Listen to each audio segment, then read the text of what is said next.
we work with groups of women, we ask them to map the places where children experience violence. Then we ask the groups to think about women. Where do adult women experience violence? The discussion groups agree. Most violence against both women and children happens in the home. It's helpful to know this because it means we can look for ways that will work to prevent them both. This video answers 4 questions. 1. What does the evidence tell us about violence in the home? 2. Why does family violence repeat from one generation to the next? 3. Which factors make violence more likely? 4. What can we do to prevent violence? What does the evidence tell us about violence in the home?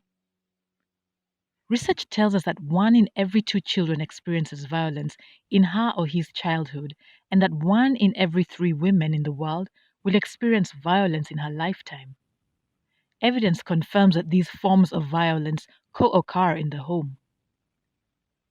Violence against children is more likely in families where an adult is violent towards his intimate partner. And in homes where there is intimate partner violence, or IPV, a child is more likely to experience harsh physical punishment. This is not only true for now. Violence is replicated from one generation to the next. A boy who experiences violence is more likely than other boys to be violent as an adult. A girl who experiences violence as a child is more likely than other girls to experience violence as an adult.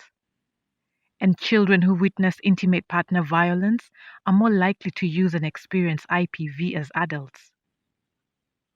Why does family violence repeat from one generation to the next? Children learn by imitation. They tend to absorb what seems normal in the family. So, there is a danger that violence will pass from one generation to the next. But this is not inevitable. Research shows that even one caring adult in a child's life, such as a grandparent or auntie, who provides consistency and good parenting, can prevent the child from repeating the pattern of violence. Which factors make violence more likely? Evidence shows that child maltreatment and intimate partner violence share these common risk factors. The belief that violence is an appropriate way to correct behavior and an effective way to ensure obedience. The assumption that wives must obey their husbands and children must obey their parents. Concepts of masculinity, ideas about being a man that are based on aggression and control. Other factors influence violence against both children and women.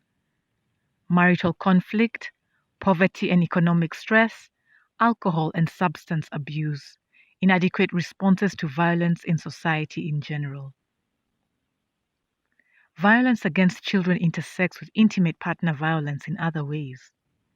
A mother may use controlling behavior with her children to avoid violence from an abusive partner.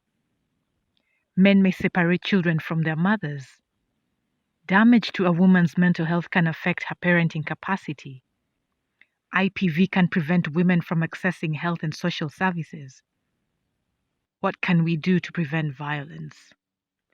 Well-designed and implemented parenting programs offer an important opportunity. Gender-responsive parenting programs can improve family dynamics, address gender inequality, and prevent violence against children and against women.